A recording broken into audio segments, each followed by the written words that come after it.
Greetings, welcome back to Black Bear News, where we are discussing climate change, abrupt climate change. Big, hairy, scary things abounding. What would YouTube be without all the pockets of doom that kind of make YouTube click on some levels? I realize I'm a part of that, but this is doom you can believe in. This is doom you can trust. How's that for a tagline? Black Bear News, doom you can trust. No?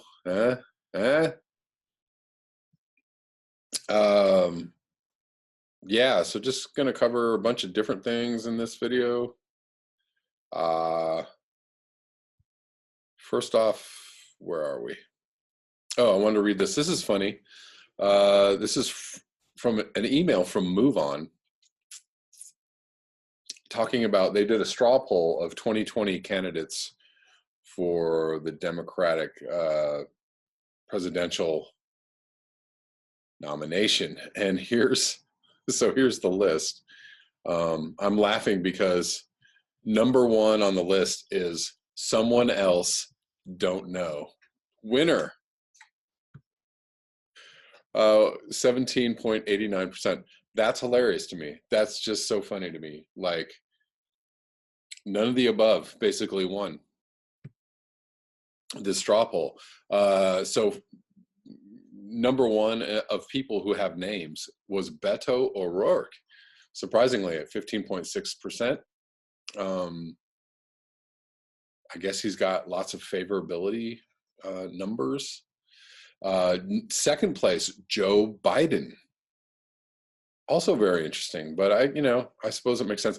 Number three, Bernie Sanders, 13.5%.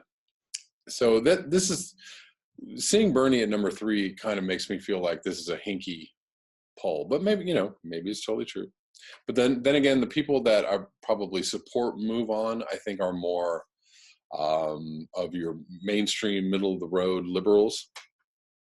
So they're probably not, there's probably not a lot of independent / Bernie Sanders / progressive / more left wing. There's probably, those people aren't on the moveon.org website.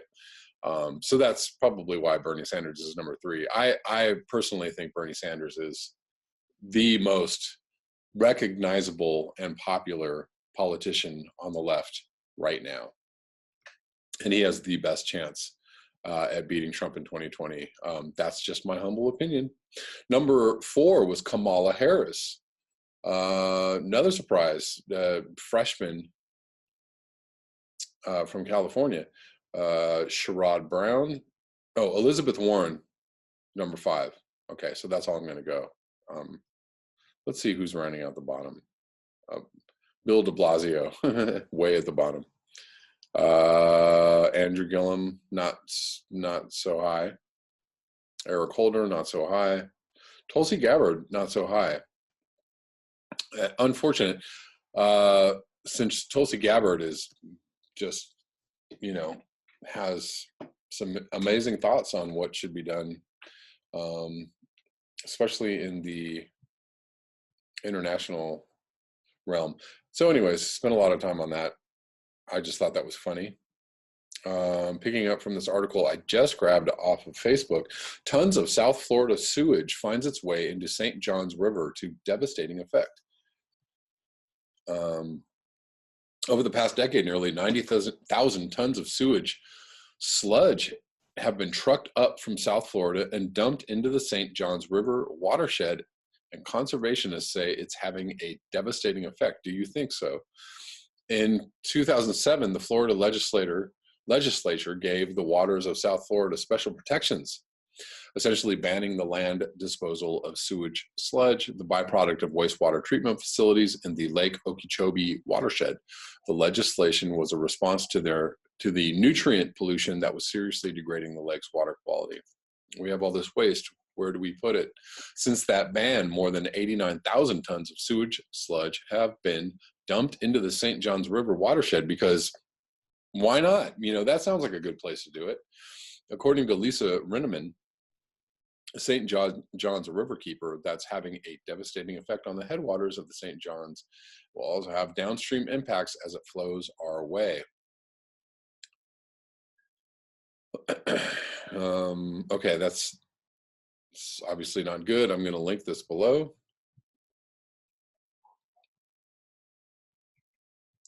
Moving to Australia. I picked this up yesterday. This is from December 11th. Darwin swelters through hottest night ever recorded. No surprises there, because the top end capital just sweltered through its hottest ever night on record. In a message on social media this morning, the Bureau of Meteorology of the Northern Territory posted, "This will not be a false alarm. Since 9 a.m. Tuesday morning, the temperature at Darwin Airport has not dropped below 30 C, breaking the previous record of 29.7 C. That's about 86 or something like that degrees Fahrenheit. Hold on, let me make sure that's correct. 86 degrees Fahrenheit. Overnight low. That is sticky.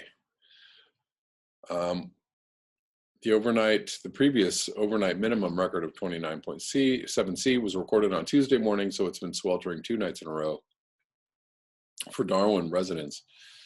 A Bureau spokesman said they were not expecting much in the way of rain over Darwin for the next few days. Unfortunately, not much relief from the skies on the horizon. So yeah, what's this? Record warm temperatures somewhere on the earth? You mean the earth's not cooling? Oh my God. Somebody's faking those numbers. And they're not. I'm kidding. I'm going to link this other article from Democracy Now! Climate scientists, world's richest must radically change lifestyles to prevent global catastrophe. So yes, let's put the blame where the blame should be placed, which is on those with all the money and the resources and the wealth, and they buy up all the resources and wealth and the stuff. And they let everybody else know that that's what they should be doing too, buying up all the stuff. They are a perfect example of how to destroy a planet. And everybody else is like, oh my God, can I do that too? How can I destroy the planet faster with you? Come on, guys, let's make it a party. This is Kevin Anderson. And what this is a video to an interview with Greta Thunberg and Kevin Anderson. So very interesting. I'm going to link this below and maybe just read. I want to read this from Kevin Anderson, just a section when he talks about not flying. What about flying? Oh, he traveled without flying. Well, it's probably emblematically, it's the most important activity that we pursue. The emissions are important. They're 2 to 3% of world emissions, about the same as UK, Germany, or California. So a significant amount of emissions. But actually, when we fly, we are locking in an industry that is very high carbon. But there are no technical alternatives in the near to medium term to overcome that, so we remain high carbon. And also, those of us who fly, generally, we also live very wealthy lives. We often use taxis. We live in big homes. We have quite large cars. We drive a lot. We consume a lot of goods.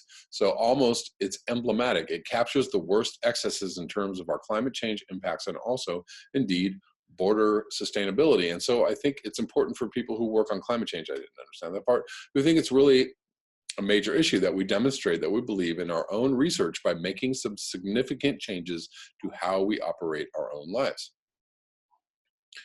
And he also goes on to say, well, there's something else in here that was good.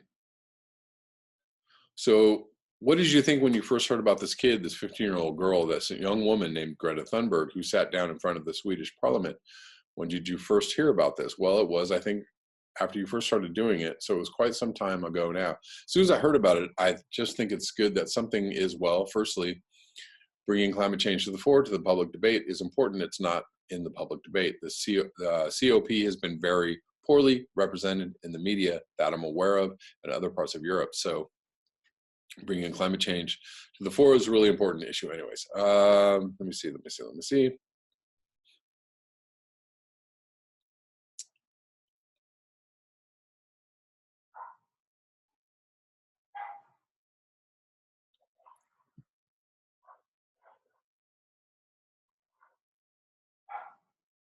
Going back to Copenhagen, going back 10 years ago, you had President Obama flying in, and many felt weakening the accord. Kevin Anderson, yes. I mean, the US, well, I mean, it's easy at the moment when people pick on Russia, the US and Qatar and so forth, saying they're weakening the, haven't accepted the IPCC 1.5 degrees C report. And I mean, it's true they haven't done that. But again, that is something the rest of us have hidden behind. The other nations are saying, isn't that appalling? You know, the UK said, of course, we should accept the 1.5 degrees C report, whilst it's just celebrating a new BP oil platform going offshore that's going to produce 120,000 barrels of oil every day. That's 50,000 tons of carbon dioxide every year, every day, rather, and over the life of the platform, another 250 million tons of CO2. That's the UK government saying we must sign the 1.5 degrees C. We must welcome the 1.5 degrees C report from the IPCC, whilst it's celebrating new oil platforms. And there we have it, you know, the ongoing, ever-present, never-ending lip service. Yeah, we care about climate change, but golly, we sure need some oil. I'm going to stop reading that, and I'm going to link that below.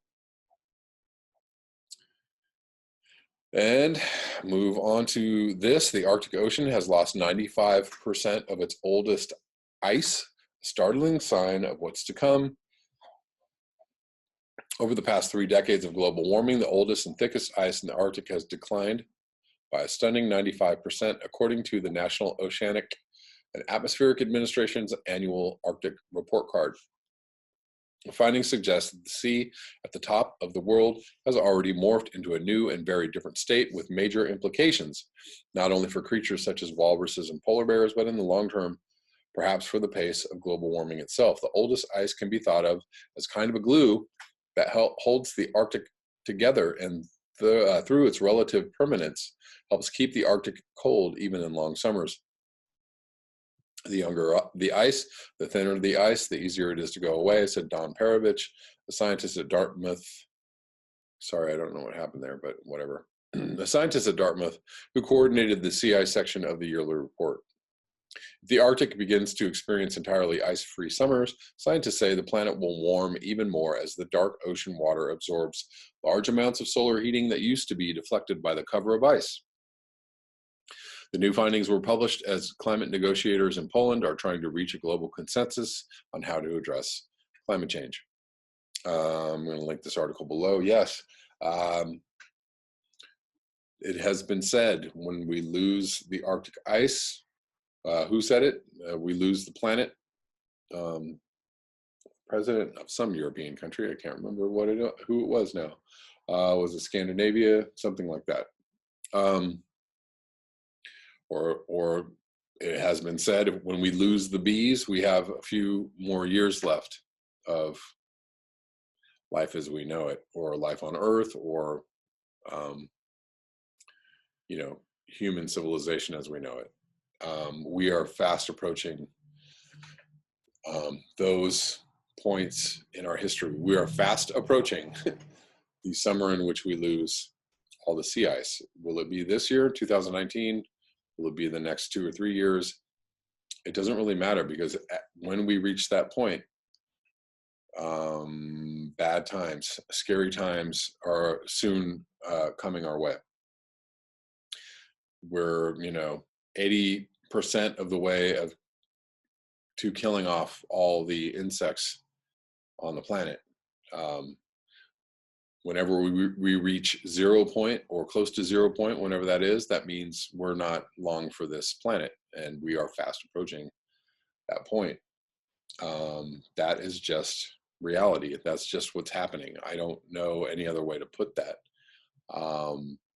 I don't know what action we can take to mitigate that, or to stop that, or to change the course of that. I don't know what that is, but it would be really great if some people started thinking about that. Some people, the people with the big brains, who know all about this stuff and who have thought through a lot of these processes, should be taking all of this information into account and saying, like, okay, this is going to happen, so we should be doing this. We should be taking these steps. We should be, we have to draw down fossil fuels, and we also have to account for the global dimming effect. So there's that too. How do we account for that? If we're doing geoengineering, does spraying the stuff into the atmosphere not only slow the global warming, but also nullify the global dimming effect? And but what other repercussions are we going to bring upon ourselves when we do that? When we do that, not if we do that, when we do that, that's going to be happening. Maybe we'll get a couple of years out of that, and a couple of years that might afford us some time to kick the can down the road enough so that we can come up with some other solutions.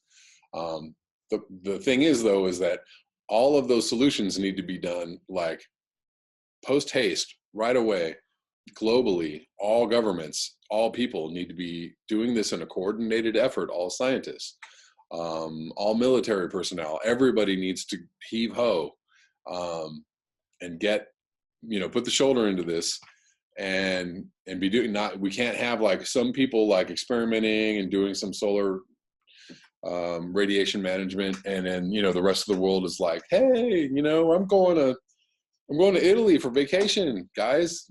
How's that sound? Sounds great. That's awesome. Unless we're all saying, and we could all be saying collectively, screw it. Just enjoy yourself however long we have to enjoy ourselves, and we'll just do it like that.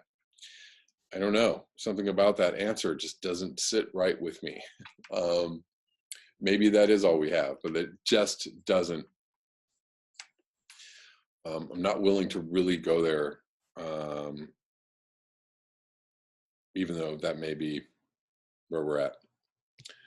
Do I have anything else in this video I want to talk about?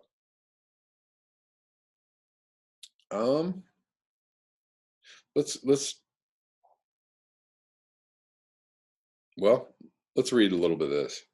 This is from Medium by Umair Haq. I'm burned out on collapse, and I bet you are too. The hidden psychological toll of living through a time of fracture. It was around Thanksgiving that I noticed that all I wanted to do was sleep, and it wasn't the leftover turkey. My mind felt bruised to a living purple welt. Just thinking felt disturbingly painful. My bones felt as weary as dust. That fine dust seemed to cover everything, leaving my world cloudy, hazy, foggy, slow motion, indistinct. The dust sang sweet lullabies of slumber. Just sleep, it would murmur. Please let yourself rest. Doesn't it feel sweet? So one part of me would plead with another for sleep, for rest, over and over again. The other part, annoyed and alarmed in equal measure by such self-indulgence, such laziness, replied sternly, "You've slept plenty long enough today," and commanded me to certainly leap up, write, work, meet, discuss, talk, go, do, like everything was fine, normal, pretty good. Now, one of the strange things about sunlight being able to kill you is that you come to know yourself pretty well. You listen to your internal signs and signals and the movements and pulses of the strange and unknowable thing called a body, its rivers, its oceans, its beats and murmurs. And yet I couldn't pin down just why I felt so tired, so sleepy, so utterly exhausted, lethargic, drained, done, like all those rivers and oceans had turned to deserts and parched earth. By about a week later, I was walking zombie. I'd toss and turn at night, then leap out of bed, groaning with frustration and pace from the living room to the bedroom to the bathroom and back again. Wait, wasn't I worn out? So why was sleep eluding me? Then I'd sleepwalk through the day. I'd sleep right through my daily essays. Forgive me for all the recent typos. Now you know why. I'd wake up and snap. My mind would go numb. It would simply shut itself down. Every cell, feeling, sensation in my body seemed to want was to hibernate blackly through the darkness of a white winter. It took me about a week or so to put my finger on it. I don't have a particularly stressful life, or do I? I rouse myself, go have coffee, write, do my little consulting projects, coach a few people here and there. It's pretty low key. I can't manage much more, to tell you the truth. There's a reason none of the storybook vampires ever have 9-to-5 jobs, and yet nobody who can't sleep, can't think, feels so inexplicably tired all the time can tell you they're not feeling some kind of acute systemic stress. So what the blazes was it that was stressing me out? So I confessed to my friends, Tucker, Elena, and James. Weirdly, they were all feeling more or less the same way. They admitted reluctantly when I pressed them a little, sleepless but restless, exhausted but wide awake, sleepwalking through the day, worn out, drained, wrecked, minds numb, fatigued, and stunned, all at the same time. What the hell was wrong with all of us? Was there something in the drinking water in London, New York, Paris, and San Francisco? Let me tell you, that was pretty much my entire summer, and I had multiple friends tell me that they were experiencing the same things. Just complete inability to sleep. It's gotten a little better for me, a little better, but still very tough to sleep through the night. And a sleepless night is right around the corner for me. Then it hit me. I was burned out on collapse, and so were they. Our lives might not be particularly stressful in some kind of narrow personal sense, but they'd become profoundly, severely distressed in what you might call a psychosocial one. Living through an age of fracture and decline, if not outright shattering collapse, it's an exhausting, soul-crushing thing. I'm burned out on collapse, and I bet you are too. It's not easy living in a time like this. It sucks the life out of you, drains you, changes you, just being there, just watching it all go down, just going on to fight through another day. That's the truth. Give yourself a round of applause. You deserve it. Cry a little tear for yourself. You deserve that too. You've been tested in a difficult, deep, and painful way, but let's think about what all those emotions really mean.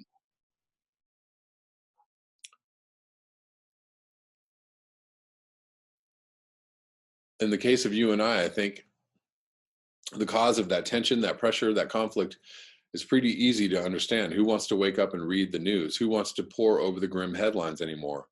We say casually that we're full of bad news, but the truth is a little tough to bear. To constantly read a litany of things like your society is broken, the planet's melting down, the capitalists have left you broke, and the fascists are rising, it's psychologically ruinous. Human beings don't need to awash in a warm bath of good news. That's destructive too. But when reality itself has turned into something like a grotesque, bizarre dystopia, then just making contact with it is deeply psychologically stressful. How stressful? Like me, during the course of 2018, many of my friends began developing trouble sleeping, not just minor league trouble, but staying up many nights a week levels of trouble. Now, all of this is doubly ironic for me because I stay up all night anyways, because the sun can melt my blood. So there I was, staying all day, staying up all night, no sleep till the apocalypse. It should have occurred to us all sooner, I guess. If we talk about it, noticed, we would have uncovered the next thing a good psychologist would. We were going into hypervigilance and hyperarousal, another sign of severe psychological distress, this time bordering on trauma.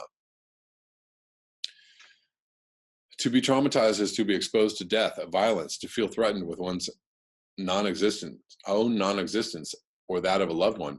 And a good psychologist would know that none of this has to be direct. You don't have to be the one who is hit by an abuser to be traumatized by abuse. You merely have to be in proximity to such a thing for the experience to ripple out and strike you too. But isn't that precisely what this age feels like? Proximity to, if not direct experience of relentless, gruesome, needless abuse after abuse, abuse of power, abuse of societies, abuse of democracy, of technology, abuse of the planet, violence against the vulnerable, an indifference to life and truth and decency, capitalism, greed, devastation, fire, famine, flood, skyrocketing poverty amongst soaring riches. Wouldn't watching all of that make a sane person burn with rage, pound with anxiety, shudder with dread, go cold with panic? It does me, and I think that you, the only person you're kidding is yourself if you pretend it doesn't do that to you on some level too. This, my friends, is a traumatized time, generation, milieu, society, world. I'm sorry. trying to find a place to end this. Imagine watching your house burn down. Imagine being in a car crash. Imagine watching a highway pileup happen in front of you every day over and over again. We might not be there physically, but that is precisely where we are psychologically. We are forced to watch our house burn down or be burned down every day. The house of democracy, the planet, the future of society, prosperity. What's worse, it's addictive and it's always on, like a weird, gruesome, spectacular machine of destruction. It's a click away. Just tap Twitter, Facebook, whatever, and wham, there's this age's choice of catastrophes on auto repeat every instant of the day or night. You can't really escape it unless you decide to forsake the modern world and become a hermit. And it's not just always going, this machine. Sometimes it feels better to watch it than not to watch it, because at least bearing witness is a responsible, mature thing to do. And so we watch our house being burned down by this giant machine of ruin, obsessively, compulsively, never quite fully knowing that the price is anxiety, dread, panic, powerlessness, hopelessness, in short, trauma. That's all I'm going to read of that. Thank you so much for your eyes, your ears, and your conscience. I look forward to your comments below. If you would like to support this channel, you can do so at the links below. Until next time, peace.